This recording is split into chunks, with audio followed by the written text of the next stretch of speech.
Salut à tous, je suis heureux de faire cette petite vidéo pour vous. Je vais vous raconter comment j'ai rencontré Dieu. On se dit à tout de suite.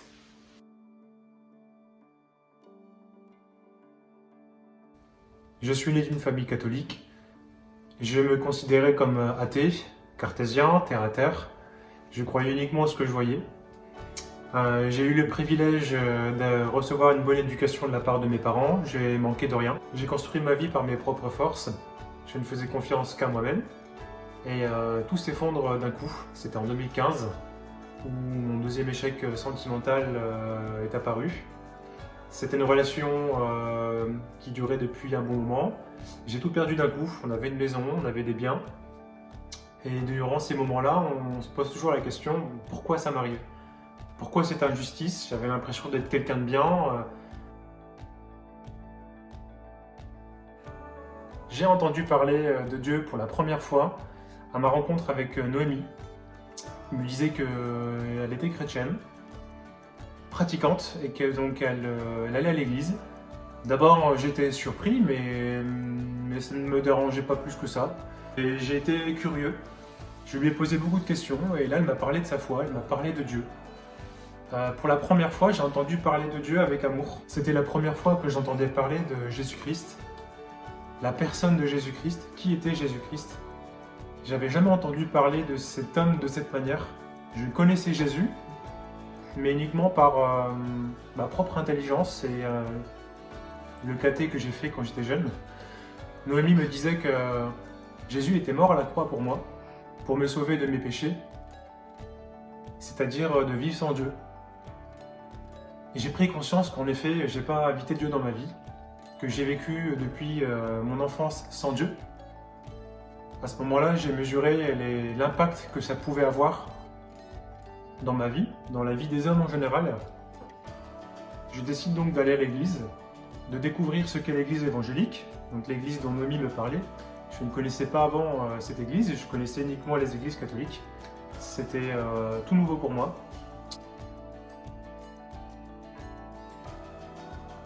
Ma réaction, j'ai d'abord été touché par l'amour des gens. J'ai pu découvrir des gens authentiques. C'était vraiment la joie, c'était la paix, c'était l'amour. Je passais des moments qui étaient uniques. Je ne connaissais pas cet amour-là. J'étais agréablement surpris aussi par le lieu en lui-même. Je connaissais uniquement que les églises catholiques. Je ne connaissais pas donc les églises évangéliques. J'ai pu découvrir une jolie salle. Il y avait beaucoup de jeunes, c'était vivant, c'était la joie. Je suis donc allé à l'église de dimanche en dimanche. Ça a révélé en moi un manque dont je n'avais pas conscience avant.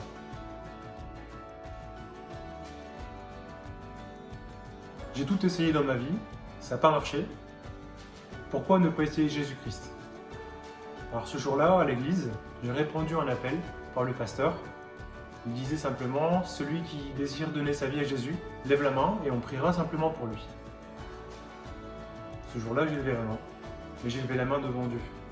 J'ai accepté Jésus-Christ dans ma vie, j'ai invité Dieu dans ma vie. Ça a tout changé. C'est que je voulais connaître la personne de Jésus. Je voulais savoir qui il était. Je voulais savoir pourquoi on dit que c'est le Seigneur de nos vies, pourquoi on dit que c'est le Sauveur de nos vies.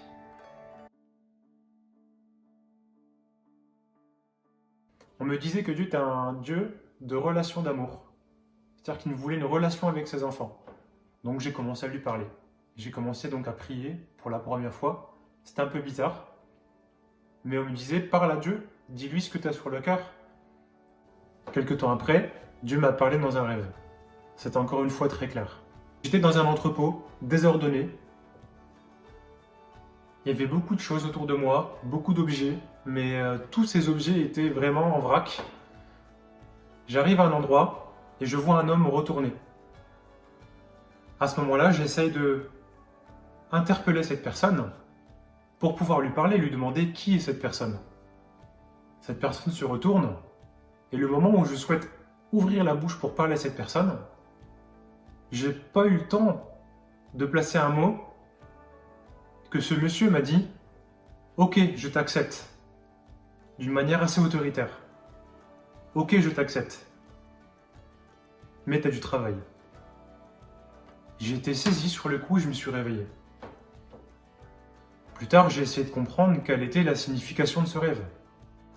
Je suis donc allé chercher ces réponses dans la Bible, et je suis tombé sur un verset où Jésus enseignait son peuple, Jésus enseignait les disciples avec autorité.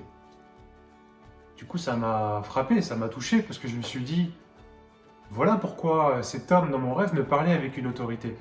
Mais je me disais aussi, pourquoi c'était le désordre dans l'entrepôt dans lequel je me trouvais.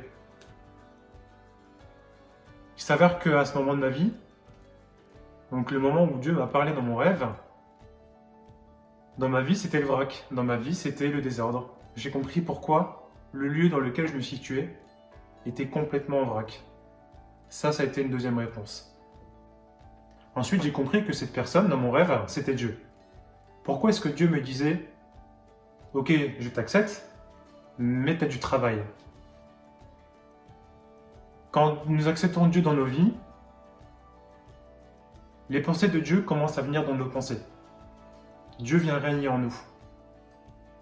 Alors, on doit accepter, laisser Dieu nous transformer. On doit accepter, se laisser changer par Dieu. Ce qui veut dire que on doit aussi accepter de mettre de côté notre orgueil, notre fierté, toutes ces choses humaines, tout ce qu'on a bâti, tout ce qu'on a construit durant toutes ces années.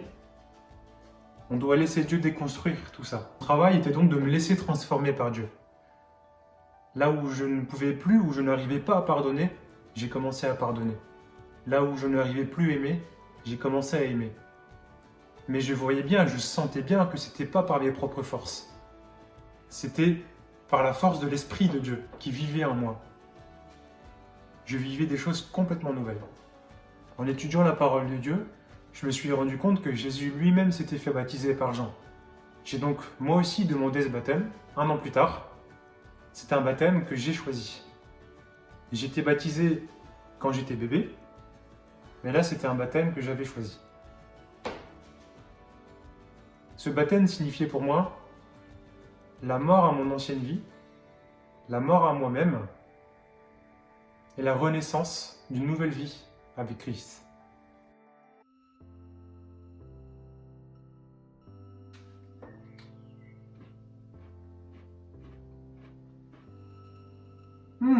Chérie, c'est trop bon ça. Faut que tu viennes goûter. Ah ouais, ça a quel goût? Bah écoute, j'arrive pas trop à te l'expliquer, mais c'est savoureux, c'est succulent, c'est sucré, c'est gourmand, j'aime beaucoup. J'espère que tu m'en as laissé. Ouais, il y en a encore, goûte.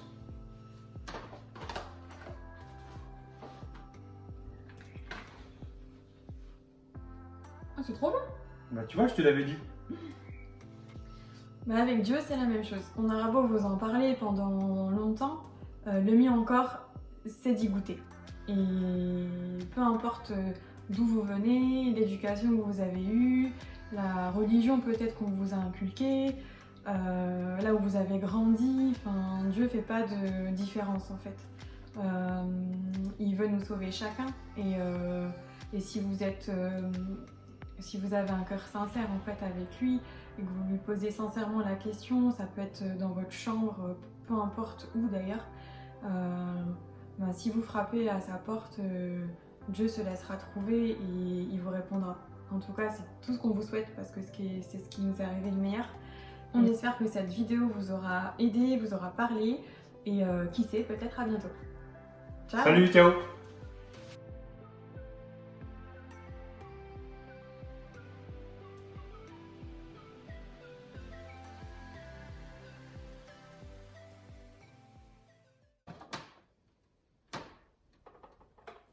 Chérie, et puis de biscuits?